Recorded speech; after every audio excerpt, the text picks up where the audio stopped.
আল্লাযীনা ইউকিমুনাস সালাতা ওয়া মিম্মা রাযাকনাহুম ইউনফিকুন।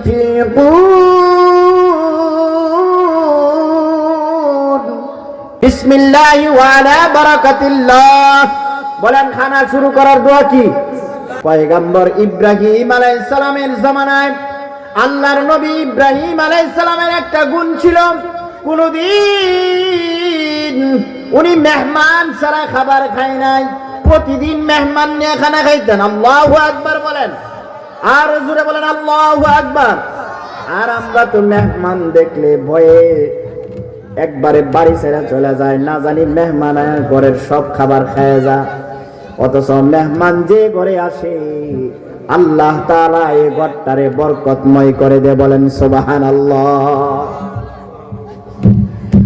পয়গম্বর ইব্রাহিম আলাইহিস সালাম একদিন ঘটনাক্রমে কোনো মেহমান পায় না, ওনার উম্মতদেরকে বললেন, যাও মেহমান নিয়ে আসো।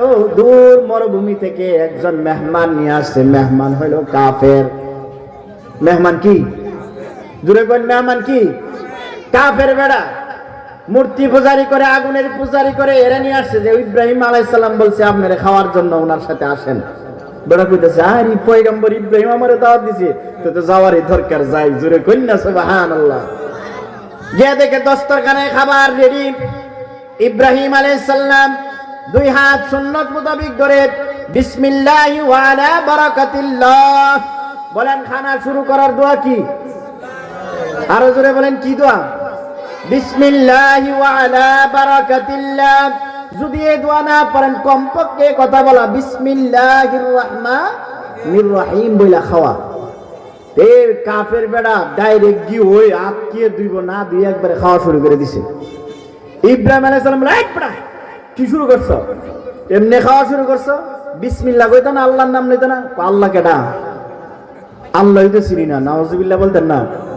আচ্ছা বলেন, যারা সূর্যের পূজারি করে, আগুনের পূজারি করে, মূর্তির পূজারি করে, তুলসী পাতার পূজা করে, এরা কি আল্লাহ চিনে? আল্লাহ মানে না, এরা আল্লাহ মানে না। উনি তো আল্লাহ কেডা? বলছি আল্লাহ খাবারের ব্যবস্থা করছি, আল্লাহর তুমি চিনো না? তুমি কি আমার নবীর সাথে খানা খাইবা? সরা। তো উনি মনে কষ্ট নিয়ে চলে যাইতেছেন। সাথে সাথে জিবরাইল আমিন আয়েশা ইব্রাহিম আলাইহিস সালামকে সালাম দিতেছেন, হুজুর আল্লাহ রাব্বুল আলামিন এই মুহূর্তে আমারে পাঠাইছে, আপনি যে আল্লাহর বান্দাকে খাবারের দস্তরখানা থেকে উঠায় দিচ্ছেন, আপনি জানেন নি গো ওই লোকটাকে আল্লাহ রাব্বুল আলামিন 100 বছর যাবত খানা খাওয়াইতেছে। 100 বছরের ভিতরে কোনদিন আমার আল্লাহর নাম তার মুখ দ্বারা উচ্চারণ হয় নাই, এরপরও আল্লাহ তার খাবার বন্ধ করে দেয় নাই। জোরে বলেন সুবহানাল্লাহ। আর আপনি একবার এক ওয়াক্ত আল্লাহর নাম না লওয়ার কারণে খাবারের টেবিল থেকে তাকে উঠায় দিলেন। আল্লাহ খুব কষ্ট পেয়েছে, নারাজ হয়েছে। যান তাড়াতাড়ি লোকটারে আবার খানার দস্তরখানায় নিয়ে আসেন। জোরে বলেন সুবহানাল্লাহ। কেমন ভালো আমার আল্লাহ বাসে।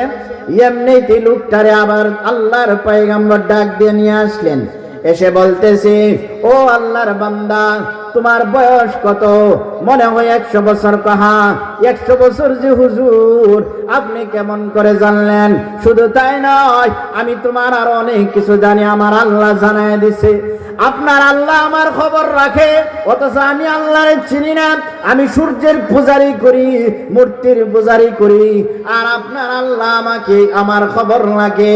আল্লাহর পয়গম্বর ইব্রাহিম আলাইহিস সালাম বলে, আল্লাহর বান্দা গো, শুধু যে আল্লাহ আপনার খবর রাখে তা না, এই আল্লাহ আপনাকে 100 বছর খাবার খাওয়াইতেছে। কোনদিন আপনার খাবার বন্ধ করে দিছিনি না, কোনদিন পানি বন্ধ করছেনি না, কোনদিন বাতাস বন্ধ করছেনি না। আল্লাহর বান্দা, যে আল্লাহ রাব্বুল আলামিন 100 বছর আপনার কোন নিয়ামত বন্ধ করে নাই, এই আল্লাহ আজকেও আপনারে বলে নাই আমি আপনারে খাবারের টেবিল থেকে উঠায় দিছি। আমার আল্লাহ কষ্ট পেয়েছে, আবার আসমান থেকে জিব্রাইল আমিন পাঠাইয়া আমারে জানায় দিছে আপনারে আইনা যেন আবার খানা খাওয়ায় দে। এবার লোকটা লজ্জিত হয়ে বলল, চোখের পানি ছেড়ে দিয়ে কান্দা বলে, পয়গম্বর, যে আল্লাহ আমারে ভুলে নাই, অথচ আমি আল্লাহর 100 বছর ভুলে আছি। কত সূর্যের পূজারি করলাম, মূর্তির পূজারি দিলাম, কখনো তারা আমার কথা স্মরণ করে নাই, কখনো তারা আমাকে ডাক দেয় নাই। আর এক ওয়াক্ত না খাওয়ার কারণে আল্লাহ কষ্ট পেয়েছে, আমারে ডাক দিয়েছে। ওগো পয়গম্বর, আর দেরি নয়, এই মুহূর্তে আপনার জবান দ্বারা আমারে পড়ায় দেন, লা ইলাহা ইল্লাল্লাহু ইব্রাহিমু খলিলুল্লাহ। সুবহানাল্লাহ বলে। দেখছেন, 100 বছর নাফরমান করছে, এরপর আল্লাহ তারে কি করে নাই, ভুলে নাই। আর আমরা আল্লাহরে ভুলে গেছি, এত গুনাহ করতেছি, সারা রাত দরজা লাগায়া জানালা লাগায়া কম্বলের নিচে শীতের দিন বৈশা এভাবে মোবাইলের ফাইল চায়াতাহি আছে কিনা, কথা কিনা আছে কিনা? আল্লাহ কি আপনার নিঃশ্বাস বন্ধ করে মেরে লেছে, বালিশ চাপা দিয়ে মারছে, মৃত্যু দিয়ে দিছে এখানে? না না, আমার আল্লাহ বলতেছে, ফেরেশতা, আমার বান্দা শয়তানের ধোঁকায় পড়ে বিছানার মধ্যে লাইট অফ কইরা গুনার কাজ করতেছে, ফেসবুক টিপতেছে, ইউটিউব টিপতেছে, বান্দার নি কষ্ট হয়, গরম নি লাগে, গরমে নি বান্দানি মইরা যা, দরজার তলে দিয়া ফাঁক দিয়া, গিরিলের ফাঁক দিয়া, সাইনসিডের ফাঁক দিয়া আল্লাহ বাহির থেকে ঠান্ডা বাতাস দিতেছে। আরো আসতে কন্যা সুবহানাল্লাহ। আরো কি গান গা